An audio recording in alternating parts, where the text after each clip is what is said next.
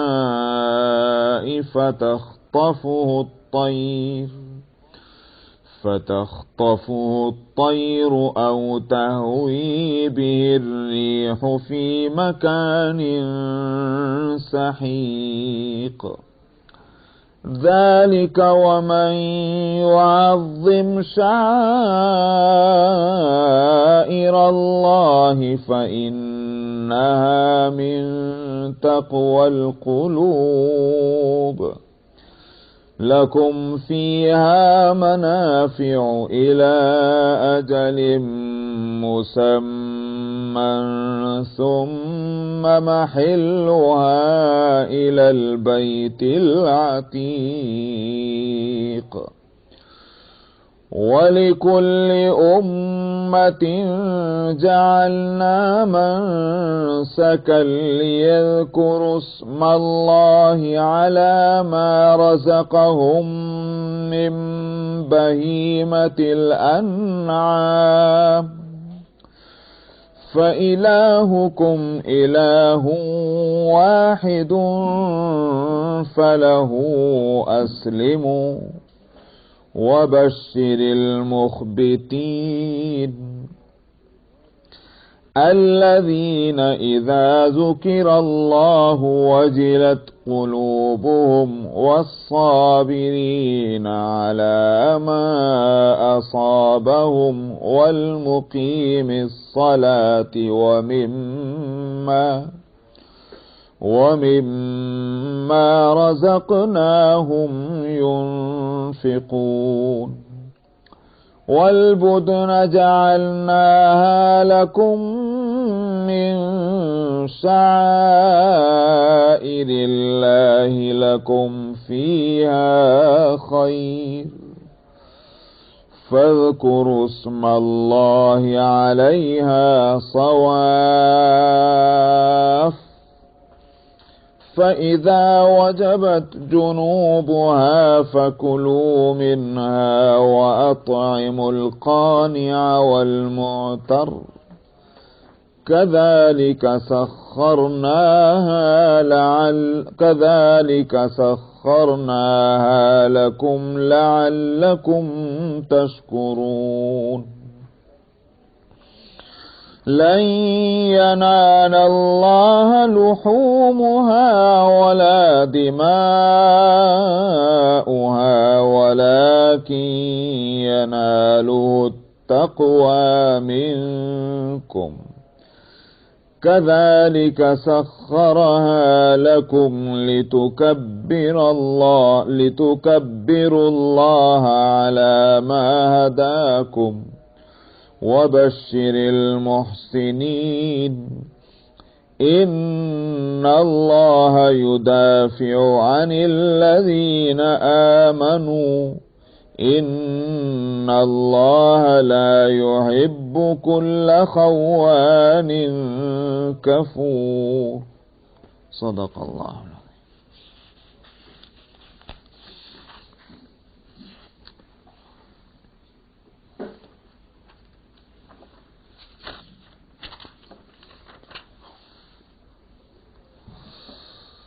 پیچھے آیت میں اس سے پہلے کی ذکر آیا ہے مسجد حرام کا.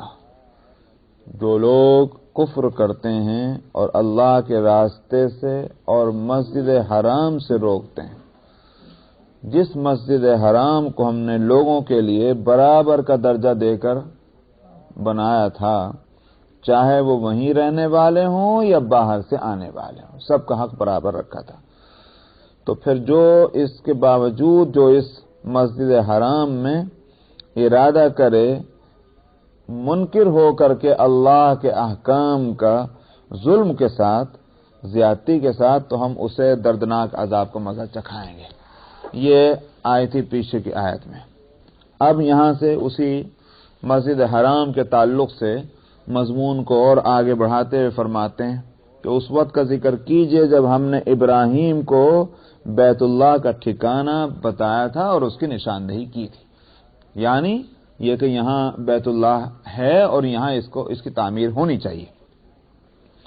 اللہ تشرک بی شیئا، اس وقت ہم نے اس کو اس بات کی بھی ہدایت دی تھی کہ اس کو ابراہیم کو کہ میرے ساتھ کسی طرح کا شرک نہ کیا جائے.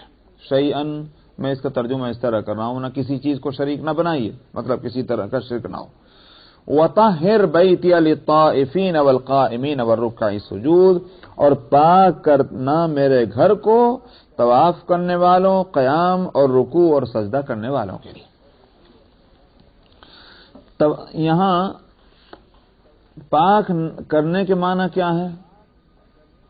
پاکی جو ہے اصل میں اس سے مراد محض صفائی نہیں ہے. طہارت اور صفائی یہ دونوں ایکول لفظ نہیں ہیں. صفائی کے لیے تو عربی میں لفظ آتا ہے نظافت، وہ ہے صفائی. طہارت کے معنی آتے ہیں پاکی کے، جس کے مقابلے میں آتا ہے نجاست. سمجھا؟ تو نجاست کے مقابلے میں ہے طہارت اور کثافت کے مقابلے میں ہے نظافت. کثافت کہتے ہیں میلا، گندا، یہ ہے کثافت. تو یہ ہوئی اس کے مقابلے میں نظافت، صفائی، ستھرائی، پاکیزگی. اور نجاست کے معنی جو ہے وہ یعنی وہ چیز کہ جس میں گندگی ملی ہوئی ہو، گندی چیز ہو اور ناپاک ہو، اس کے مقابلے میں آتے ہیں طہارت، جس کے لیے لفظ اردو میں ترجمہ آتا ہے پاکی کا. پاک کرو، اسی لیے میں نے پاک کرو میرے گھر کو. عجیب بات یہ ہے کہ دنیا کے خیر یہ عجیب بات نہیں کہ یہ تو معلوم ہے کہ دنیا کی دوسری قوموں میں نظافت تو ہے، ہو سکتی، لیکن طہارت کا کانسیپٹ جتنا ڈیٹیل میں اسلام نے پیش کیا وہ تو دوسری قوموں کے پاس ہے ہی نہیں. طہارت کا جو ہے ایک فلسفہ، اس کا پورا سسٹم، کپڑوں میں، بدن میں، کھانے میں، پینے میں، ان سب چیزوں میں طہارت جس چیز کی ہے وہ تو اور دوسروں کے ہے ہی نہیں. بالکل کسی چیز کے حلال اور حرام ہونے میں بنیاد جو بنتی ہے وہ اس کا طاہر ہونا اور نجس ہونا ہے. آپ دیکھ لیجئے کہ شراب اور خنزیر کے لیے کیا لفظ آیا، کیوں حرام کیا گیا؟ انما الخمر والمیسر والانصاب والازلام رجس، رجس نجس، کہ یہ جو ہے شراب اس کو نجس کہا گیا، ناپاک ہے. اسی طرح خنزیر اور مردار کو اور بہتے ہوئے خون کو نجس کہا گیا، اس کو حرام کیا گیا. تو بنیاد حرمت کی، حرام ہونے کی نجاست ہے، اور حلال ہونے کی بنیاد جو ہے وہ طہارت ہے. اب وہ مسئلہ الگ ہے. علماء جو ہیں اہل اصول، یعنی جس کو ایک تو ہے فقہ اور ایک ہے اصول فقہ. اصول فقہ کے اندر یہ بحث چلتی ہے کہ وہ اللہ نے جن چیزوں کو حرام کیا وہ پہلے سے حرام تھی، اللہ میاں نے بتلایا کہ حرام ہے کہ اللہ کے بتلانے سے حرام ہوتی ہے. وہ ایک الگ بحث ہے، میں اس میں نہیں پڑتا. لیکن بہرحال نجاست ہے ان چیزوں میں جن کو حرام کیا، اور جن کو حلال کیا اس میں طہارت ہے. تو طہارت اور نجاست کا جو فلسفہ اسلام نے پیش کیا وہ دوسروں میں ہے ہی نہیں. مگر میں جس کو کہہ رہا تھا کہ تعجب اس کا ہوتا ہے کہ مسلمانوں نے طہارت تو لے لی، اور یقیناً یہ صدقہ ہے نبی کریم صلی اللہ علیہ وسلم کا کہ آپ کی تعلیمات کے صدقے میں ہم میں طہارت اور نجاست کا شعور پیدا ہوا. مگر بدقسمتی سے ہوا کیا کہ ایک چیز لے لی تو دوسری چیز چھوڑ دی جو دوسری قوموں کے اندر بھی ہے، اور وہ نظافت کا ہے، صفائی اور ستھرائی کا ہے. ہم نے اس کو چھوڑ دیا. جس نبی نے طہارت کی ہدایت ہم کو دی، اسی نبی نے ہم کو نظافت کی بھی ہدایت دی ہے، صفائی اور ستھرائی اور سلیقہ مندی. ہو یہ گیا کہ دینداری اعلیٰ درجے کی کہاں ہے؟ جہاں بے سلیقہ پن ہو، جہاں جو ہے میل اور کچیل ہو. بھلا اسلام جیسے صاف ستھرے اور نیچرل اور فطری مذہب میں میلا کچیلا اور بے سلیقہ پن، اس کا کیا جوڑ؟ سلیقہ اگر دنیا میں ایک اچھی چیز ہے تو اسلام اس کو کیسے نظر انداز کر سکتا ہے؟ نبی کریم صلی اللہ علیہ وسلم کی زندگی میں کوئی ہمیں بے سلیقہ پن نظر ہی نہیں آتا. ہر کام میں سلیقہ ہے، ہر کام میں تہذیب ہے، شائستگی ہے. تو وہ لیکن تہذیب اور شائستگی وہ نہیں جس کو دنیا والے کہیں، ان کے ہاں تہذیب اور شائستگی کا جو بھی معیار ہو، لیکن جس کو عقل سلیم جو ہے، جس کو تہذیب اور شائستگی کہیں، وہ نبی کریم صلی اللہ علیہ وسلم کی زندگی میں ہم کو ملتی ہے. گندگی اور ناپاک اور میلا کچیلا رہنا یا کسی کام کی کوئی ترتیب نہ ہونا، یہ تو اسلام میں ہے ہی نہیں. تو طہارت کو لے لیا اور نظافت کو مسلمانوں نے چھوڑ دیا. اسی واسطے مسلمانوں کی دکانوں میں اور مسلمانوں کے گھروں میں اور مسلمانوں کے اپنے جو ہے ان کی زندگیوں میں آپ جھانک کر دیکھیے، جا کر دیکھیے، تو ہو سکتا ہے کہ ویسے فقہی اعتبار سے پاک طہارت ہو، لیکن دیکھنے کے اعتبار سے آدمی کو گھن آئے. کیوں ایسا ہے؟ تو یہ غلط ہے. اس لیے اگر دیکھیے یہاں ایک اور میں کلیئر کر دوں اس بات کو. فقہاء مثلاً اگر کسی چیز کے بارے میں یہ کہتے ہیں یہ چیز پاک ہے، مگر دیکھنے کے اعتبار سے وہ میلی کچیلی ہے، اس کا یہ مطلب کب لے لیا کہ آپ اس کو اختیار کر لیں؟ بھئی قانون جو ہے وہ اس کا کہنے کا مطلب کیا ہوا؟ قانون یہ کہہ رہا ہے کہ یہ چیز پاک ہے، مگر یہ نہیں کہہ رہا کہ تم ضرور اس کو استعمال کرو. یہ قانون نہیں کہتا. یہ کہتا ہے کہ اگر تم نے اس کو استعمال کر لیا تو گنہگار نہ ہوگے بوقت ضرورت. تو مان لیجئے ایک پانی ہے، حوض کا پانی ہے. حوض کتنی بڑی ہو کہ اگر اس میں گندگی مل جائے تو اس حوض کا پانی یا اس تالاب کا پانی اس کا استعمال ناجائز نہ ہوگا، ایک الگ چیز ہے. فقہا کیا کہتے ہیں؟ اتنا پانی جب ہو اگر اس میں گندگی مل جائے تو وہ پانی ناپاک نہیں ہوا، اس کا استعمال جائز ہے۔ مگر کیا کوئی فقیہ یہ کہتا ہے کہ ضرور کرو استعمال، نہیں کرو گے تو گنہگار ہو جاؤ گے؟ یہ معنی تھوڑی ہے، سمجھ آئی نہیں بات؟ یہ ہرگز اس کے معنی نہیں۔ مثلا میں ایک بات کہتا ہوں، نبی کریم صلی اللہ علیہ وسلم کی حدیث میں کہ جس کھانے میں مکھی گر جائے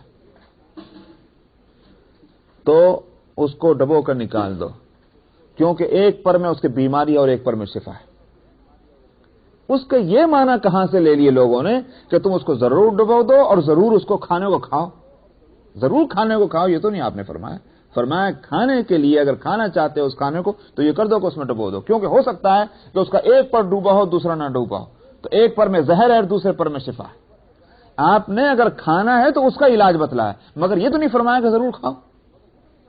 اسی لیے جو محقق علماء نے کہا اگر کسی کی طبیعت نہیں لیتی پھینک دے اس کو، کھانے کو مت کھائے، یہ تو کہیں نہیں آپ نے فرمایا۔ اگر کھائے تو اس کا طریقہ آپ نے بتایا تھا، کہیں ایسا نہ ہو کہ ایسے کھانے کا کھانا نقصان دہ بن جائے کہ جس میں مثال کے طور پر ایک شخص کے پاس کھانا ہے ہی نہیں، ایک ہی پیالہ کھانا تھا اس میں مکھی پڑ گئی، سمجھ میں آیا؟ اب کیا کریں؟ آپ نے فرمایا اگر کھانا ہے اس کھانے کو تو اس کا طریقہ یہ ہے، مگر یہ مطلب نہیں تھا لیا جا سکتا کہ اگر کوئی بھی کھانا ہو اور اب دل بھی نہیں چاہ رہا ہے، متلی ہو چلی جا رہی مگر ضرور کھا لو۔ یہ ہماری سمجھ کی غلطی کی بات تھی، سمجھ آئی نہیں بات؟ ٹھیک یہی صورت ہیں فقہی مسائل کی کہ جب قانون بتلایا جاتا ہے تو قانون یہ کہتا ہے کہ یہ چیز اب آ کر ناپاک ہوگی اور اب تک تو ناپاک ہے، لیکن اس کا یہ معنی نہیں ہے کہ پاک ہے تو ضرور اس کو استعمال کر دو۔ اب عجیب تماشا کیا ہے، میں نام نہیں لیتا کسی جگہ کا، وہ اگرچہ بہت مشہور جگہ ہے، لیکن میں ایک مسجد کے ایک ہاؤس میں دیکھا کہ صاحب پانی اس میں یقیناً بڑی ہاؤس، کوئی شبہ نہیں، فقہی اعتبار سے تو جائز ہوا وضو کرنا اس میں کیونکہ ناپاک نہیں ہوئی، مگر صاحب اس میں دنیا بھر کی چیزیں ٹہلتی پھر رہی ہیں پانی کی سطح کے اوپر، سمجھ میں آیا؟ اسی میں لوگ کلی کر رہے ہیں، اسی میں ناک صاف کر رہے ہیں، اسی کے اندر پیر لیے بیٹھے ہوئے ہیں اور صاحب وضو ہو رہا ہے۔ فقہی اعتبار سے تو یہ بے شک کہا جائے گا کہ وضو تو ہو گیا، مگر یہ کس نے کہا تھا کہ اس طریقے سے حوض بنانا کہ جس میں دیکھنے والے کو گھننا ہے؟ یہ تو مطلب نہیں تھا۔ اس لیے میں نے کہا کہ مسلمانوں نے جب ان مسائل کو غلط طریقے پر سمجھا بعض لوگوں نے، اور نتیجہ ہوا کہ طہارت اور نجاست کے مسئلے میں سے پڑ گئے، لیکن جو نبی کے تعلیمات کا دوسرا پہلو تھا صفائی اور ستھرائی اور سلیقہ مندی، اس کو دوسری قوموں کے حوالے کر دیا۔ یہ غلط ہوا۔ اس لیے خوب یاد رکھ لیجئے، اسلام جیسا پاک اور صاف مذہب جو ہے اس میں پاکی اور ناپاکی کی جہاں بحثیں ہیں وہاں صفائی ستھرائی سلیقہ مندی اس کو نظر انداز نہیں کیا، اس کی بھی رعایت ہونی چاہیے۔ اللہ جمیل یحب الجمال، اللہ تعالیٰ تو جو ہیں وہ خود صاحب جمال ہیں اور ان میں خوبصورتی ہے، اور پھر تب اس صورت میں جمال اور خوبصورتی کو اللہ تعالیٰ پسند کرتے ہیں۔ یہ نہیں ایک تو ہے قدرتی طور پر کسی کی شکل ایسی، کسی کی بدن ساخت ایسی، کسی ایک تو وہ بات، اور ایک یہ کہ اپنے ارادے سے اس کو جو ہے وہ بگاڑ کے رکھیے، وہ اللہ کو پسند نہیں۔ تو فرمایا کہ وطہر بیتیا، ہاں تو ایک تو ہوئی طہارت، میں نے کہا کہ یہ ناپاکی کے مقابلے میں تو طہارت سے مراد ظاہری، گندگی نہ ہو مسجد کے اندر، صفائی اور ستھرائی ہونی چاہیے، پاکی اور ناپاکی کا لحاظ ہونا چاہیے۔ اسی واسطے یہاں تک اس کی رعایت ہوئی ہے مسجدوں کے تعلق سے کہ وہاں کوئی بدبو والی چیز لگی ہوئی بھی ساتھ نہ آئے کہ جس سے دوسروں کو تکلیف ہو۔ آپ نے لہسن اور پیاز، کچے لہسن اور پیاز کھا کر مسجد میں آنے سے روکا نہیں روکا؟ کیوں؟ اس لیے کہ اس کی بدبو سے دوسروں کو تکلیف پہنچے گی۔ تو مسجدوں کو ان تمام چیزوں سے صاف رکھنا ہے۔ طاہر کے اندر بھی یہ بات ہے بے شک، مگر ظاہر ہے کہ صرف اتنے معنی کے لیے لفظ نہیں استعمال ہو رہا ہے۔ موقع اور محل کیا بتلا رہا ہے؟ یہاں طہارت اس سے کہیں زیادہ وسیع معنی میں ہے، اور وہ طہارت ظاہری کے ساتھ طہارت معنوی جو ہے وہ پیش نظر ہے، اور وہ کیا ہے؟ یعنی بت پرستی اور شرک اور اللہ کی نافرمانی سے پاک رکھنا اس جگہ کو، یہ ہے وہ طہارت معنوی، تو ظاہری اور باطنی دونوں اعتبار سے، اور ایسا پرامن ماحول رکھنا کہ لوگوں کے لیے وہاں پہنچنا اور رہنا اور اپنے جو دینی واجبات ہیں ان کا ادا کرنا آسان ہو جائے۔ اگر اس طرح کی سہولتیں نہ ہوئیں تو یہ بھی عدم طہارت کی بات ہوگی۔ کوئی اگر تم نے پاک صاف نہیں رکھا اس جگہ کو تو اس کا مطلب جس کا نتیجہ ہوا کہ لوگوں کا وہاں آنا اور نمازیں پڑھنا اور طواف کرنا اور ذکر شغل کرنا وہ مشکل ہو گیا، وہ بھی طہارت کے خلاف ہوگی وہ بات۔ تو یقیناً وہ بھی کوئی بھی چیز بدبودار جو ہو اس کا استعمال کر کے اور صفائی کیے بغیر وہاں آنا وہ غلط ہوگا. اب اگر کسی کو مثلاً عادت ہے وہ مسئلہ الگ ہے کہ ان کا استعمال کیسا نہیں، لیکن اگر کسی نے استعمال کیا چاہیے کہ منہ کو اچھی طرح سے صاف کر لے، اطمینان کر لے کہ بھئی کسی طرح کی بو اور اس کی نہیں ہے. جیسے مثلاً پیاز کے بارے میں، لہسن کے بارے میں آپ نے فرمایا کہ اس کو پکا کر کھا لو، معلوم ہوا آپ نے تدبیر بتا دی کہ جس سے بدبو نہ آئے. اس کی صورت کیا ہے؟ ایک کھانے کی چیز ہے، اس کے بہت سے فوائد ہیں اور اس کو حلال قرار دیا گیا. اب آپ دیکھیں، ہاں یہ وہ بہت